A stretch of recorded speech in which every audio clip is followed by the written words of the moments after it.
Hi!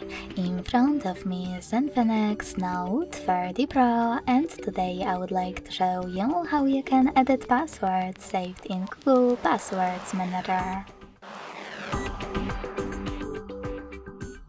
Begin by going into Devices Settings and scrolling down to access Google section. Then tap on Autofill, Autofill with Google, and Google Password Manager.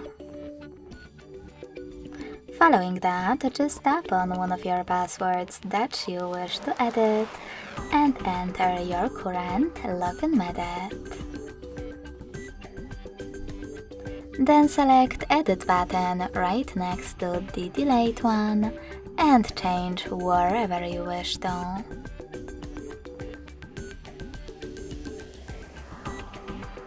When you're done, hit Save at the top right corner. So when I do that, as you can see, my password has changed.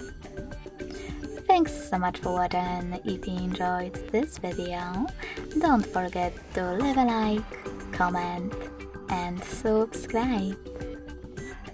Bye!